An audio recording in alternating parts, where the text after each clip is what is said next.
কিতাবের মধ্যে আসছে এক দুনিয়া বিমুখ এক সাহাবার কথা, হযরতে সাইদ ইবনে আমির আল জুমাহি রাদিয়াল্লাহু তাআলা আনহু। হযরতে ওমর রাদিয়াল্লাহু তাআলা আনহু এর খেলাফতকালে তিনি হযরতে সাইদ ইবনে আমির আল জুমাহি রাদিয়াল্লাহু তাআলা আনহুকে হিমসের বড় গভর্নর বানিয়ে দিলেন। তিনি হিমসের গভর্নর বানিয়ে দেওয়ার পর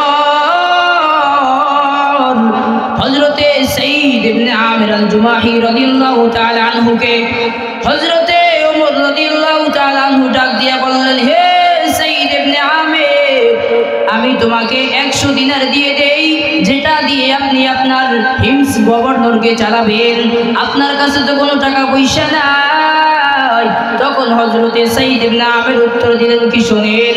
হযরতে সাইদ ইবনে আমির ডাক দিয়ে কয়, হে আমিরুল মুমিনিন, শোনো, আমি চাই না আমার কাছে এই দুনিয়া লোভী মুদ্রা এসে আমাকে ধ্বংস করে দে। কত বড় সাহাবায়ে কেরাম, হিমসের বড় অলি বড় গভর্নর থাকা সত্ত্বেও তারা দুনিয়ার জমিনকে একেবারেই প্রাধান্য দেন নাই। হযরতে সাইদ ইবনে আমির আল জুমাহি রাদিয়াল্লাহু তাআলা আনহু চলে গেলেন হিমসে। হিমসে যাওয়ার বেশ কিছুদিন পর হযরতে ওমর রাদিয়াল্লাহু তাআলা আনহু এর একান্ত কিছু লোক ছিল হিমসে। হযরত ওমর রাদিয়াল্লাহু তাআলা আনহু এর একান্ত কিছু লোক ছিল। সেই লোকগুলো কিছুদিন পর হযরতে ওমর রাদিয়াল্লাহু তাআলা আনহু এর দরবারে এলো। এবার হযরতে ওমর ডাক দিয়া কয়, হে হিমসবাসী, তোমাদের জন্য আমি কিছু দান নির্ধারণ করেছি। তোমরা তোমাদের হিমস থেকে কিছু গরিব দুঃখী মানুষের নাম বলো, যাদেরকে আমি কিছু অনুদান দেব। এবার ওই হিমসবাসীদের কিছু লোক তাদের একটা গরিব দুঃখীদের একটা লিস্ট তৈরি করে দিল। লিস্ট তৈরি করে হযরতে ওমর রাদিয়াল্লাহু তাআলা আনহু এর হাতে দিল। হযরতে ওমর রাদিয়াল্লাহু তাআলা আনহু খলিফাতুল মুসলিমিন হযরতে ওমর রাদিয়াল্লাহু তাআলা আনহু চিঠিটি হাতে নেওয়ার পর যখন উপর থেকে নাম পড়ছিলেন, একটা দুইটা তিনটা এমন করে চতুর্থ নাম যখন আসলেন, তখন দেখলেন ওই যে হিমসের গভর্নর বানানো ওই সাহাবী হযরতে সাইদ ইবনে আমির আল জুমাহি, তার নামটা ওই গরিব দুঃখী লিস্টির মধ্যে এসে পড়েছে। এবার হযরতে ওমর ডাক দিয়া কয়, রে যুবক, এই সাইদকে আমি একটু জানতে চাই। এবার ওই যুবকরা বলল, হে আমিরুল মুমিনিন হযরতে ওমর, এ সাইদ আর কেউ না, এই সাইদ হলো আপনার বানানো, আপনার নিযুক্ত করা আমাদের হিমসের বড় গভর্নর সাইদ ইবনে আমির। আপনি কি জানেন হে খলিফাতুল মুসলিমিন, এ সাইদ ইবনে আমিরের ঘরে আজকে অনেক দিন ধরে চুলায় আগুন জ্বলে না। হিমসের বড় গভর্নর হওয়া সত্ত্বেও তার চুলায় কোনো আগুন জ্বলে না। হে খলিফাতুল মুসলিমিন, তিনি আল্লাহ তাআলার বড় বুজুর্গ, আল্লাহ তাআলার ইবাদত করে। এই কথা শুনে হযরত ওমরের চোখ দিয়ে টপ টপ করে পানি বের হয়। হযরত ওমর ডাক দিয়া কয়, রে যুবক, আমি এই কিছু স্বর্ণ মুদ্রা দিলাম, এই স্বর্ণ মুদ্রাগুলো তুমি নিয়া হযরতে সাইদ ইবনে আমির আল জুমাহিকে দিয়ে বলবা, এই সামান্য হাদিয়াটুকু আপনার জন্য একান্তভাবে আমিরুল মুমিনিন হযরতে ওমর পাঠিয়েছে। ওই যুবকরা হযরতে সাইদ ইবনে আমির আল জুমাহি রাদিয়াল্লাহু তাআলা আনহু এর দরবারে যখন ওই মুদ্রার থলিটা পেশ করলো, এবার হযরতে সাইদ ইবনে আমির আল জুমাহি রাদিয়াল্লাহু তাআলা আনহু দরজাটা খুলে যখন মুদ্রার বাক্সটা খুললেন, তখন দেখলেন মুদ্রা। এবার হযরতে সাইদ ইবনে আমির আল জুমাহি রাদিয়াল্লাহু তাআলা আনহু জোরে পড়ে উঠলেন, ইন্না লিল্লাহি ওয়া ইন্না ইলাইহি রাজিউন। আমাদের প্রশ্ন, কেন পড়লেন এটা? হযরতে সাইদ ইবনে আমির আল জুমাহি রাদিয়াল্লাহু তাআলা আনহু এর এই ইন্না লিল্লাহ পড়া শুনে তার স্ত্রী ডাক দিয়ে বললেন, হে স্বামী আমার, কি হয়েছে? ওই যুবকরা মদিনা থেকে এসেছে, মনে হয় নাকি ওমর ইন্তেকাল করেছে। সাইদ ইবনে আমির আল জুমাহি বললেন, না,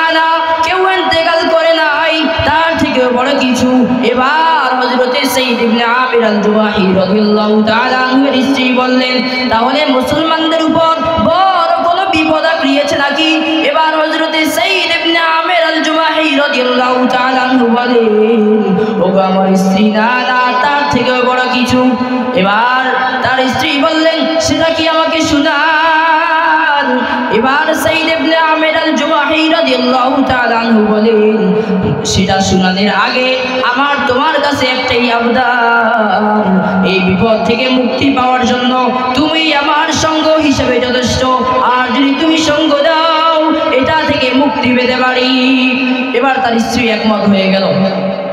একমত হওয়ার পর হযরত সাইয়্যিদ ইবনে আমির বললেন, দুনিয়া নামক ধন সম্পদ আমার ঘরে প্রবেশ করেছে, না জানি আমি ধ্বংস হয়ে যাব।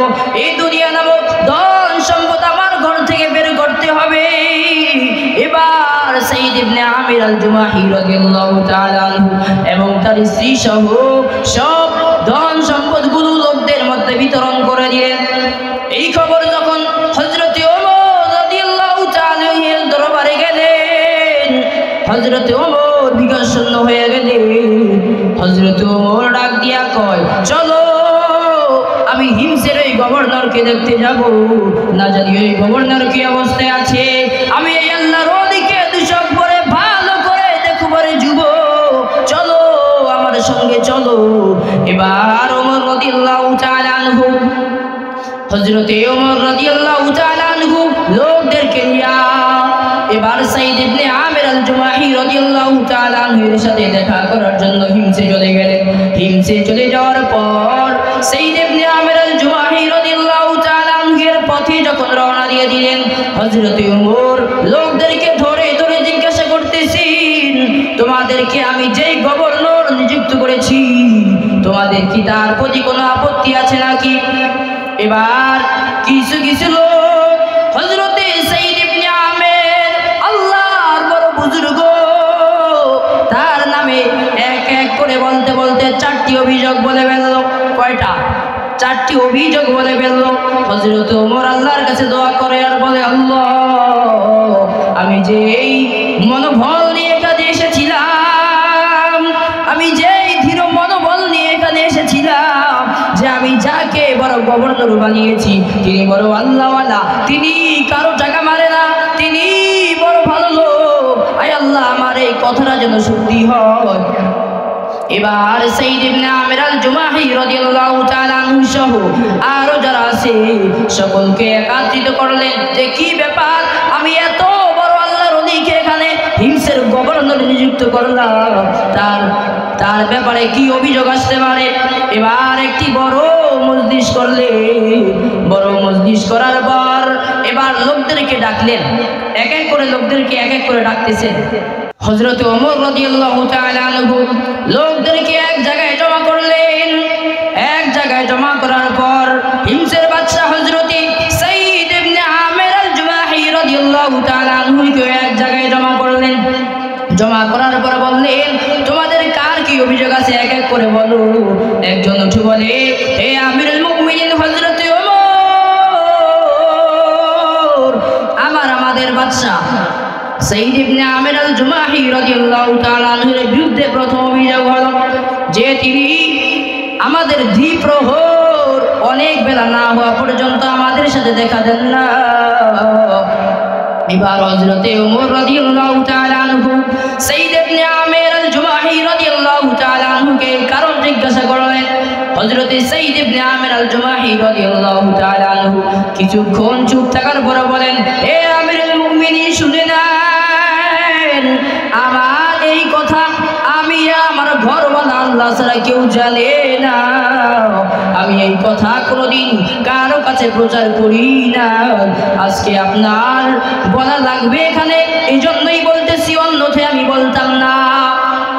আমি বেশি দেরি করে মানুষের সামনে উপস্থিত হয়ে প্রথম কারণ হলো আমি আমার ঘরে কোনো চাকর বাকর নাই, আমি হিমসের বড় গভর্নর, এরপরও আমার ঘরে কোনো চাকর বাকর নাই। ঘরে যখন সকাল হয়ে যায়, ইবাদত বন্দেগী সব যখন হয়ে যায়, ইবাদত বন্দেগীর পর সকালে ঘরের যত কাজ কাম আছে আমি আর আমার স্ত্রী সহ ঘর কাজগুলো আছে আমরা দুজনেই করি, আমাদের আর কোনো কাজের লোক নাই। কাজ করতে করতে রুটি বানানো সহ যত কাজ আছে সব কাজগুলো আমাদের করতে হয়।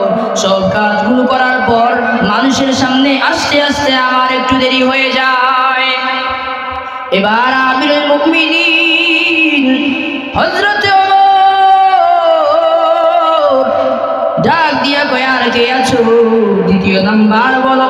এবার দ্বিতীয় একজন লোক ডাক দিয়া বলে, আমাদের আমির, আমাদের নেতা, এখানকার বাদশা, হিমসের বড় গভর্নর সাইয়্যিদ ইবনে আমির আল জুমাহি রাদিয়াল্লাহু তাআলা আনহুর বিরুদ্ধে আমাদের দ্বিতীয় অভিযোগ হলো যে তিনি রাতের বেলা আমাদের সাথে দেখা দেন না।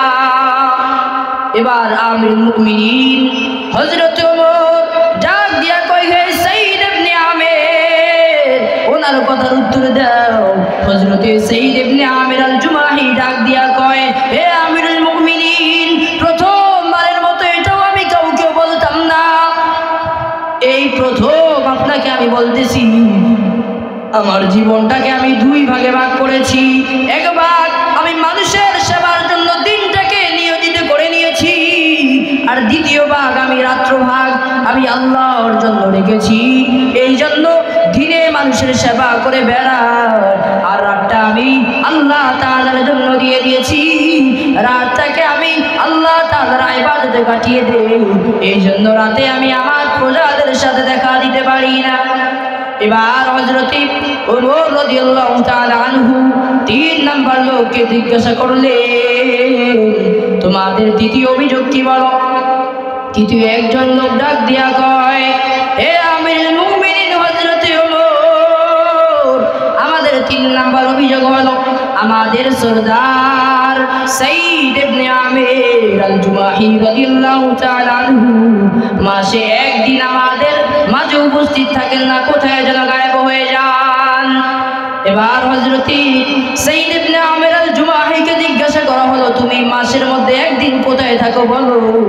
এবার হযরত সাইয়্যিদ ইবনে আমির আল জুমাহি ডাক দিয়া কয়, ও হে আমিরুল মুমিনিন, শোনো,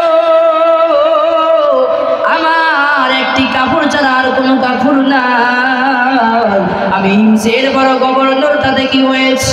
আমার একটি কাপড় ছাড়া আর কোনো কাপড় নাই। মাসে একদিন আমি আমার কাপড়টাকে ধোলাই করি, আর আমার বাড়িতে কোনো চাকর বাকর নাই, একটি মাত্র কাপড়।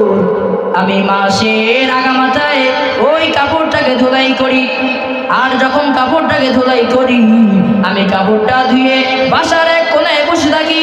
যখন কাপড়টা শুকিয়ে যায় আমি তখন সেটা পরে মানুষের সামনে উপস্থিত হয়ে যাই। এবার চতুর্থ নাম্বার লোককে রাখলেন, যে তোমার চতুর্থ নাম্বার অভিযোগ কি বলো। এবার হযরতে ওমর রাদিয়াল্লাহু তাআলা আনহুকে হিমসের মানুষরা চতুর্থ নাম্বার অভিযোগ বলতেছেন যে হযরতে সাইয়্যিদ ইবনে আমির আল জুমাহির বিরুদ্ধে আমাদের চতুর্থতম অভিযোগ হলো যে তিনি মজলিসের মধ্যে মাঝে মধ্যে বেহুশ হয়ে পড়ে যান।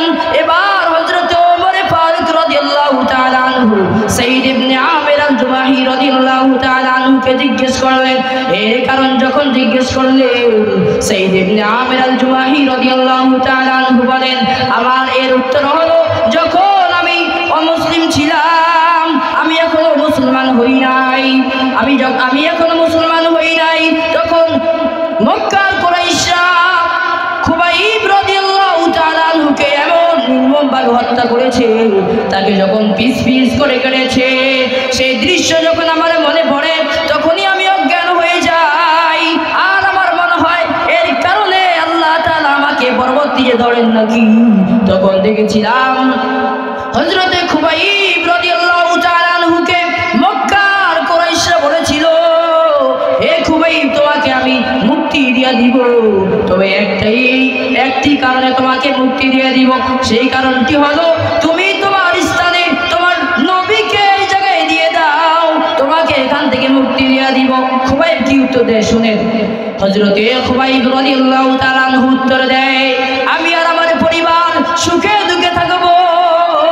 হযরতে নবী করিম সাল্লাল্লাহু আলাইহি ওয়াসাল্লাম আমার জায়গায় এসে পিস পিস হবে, এটা কোনোদিনও মেনে নেওয়া যায় না। এটাই হলো মুসলমান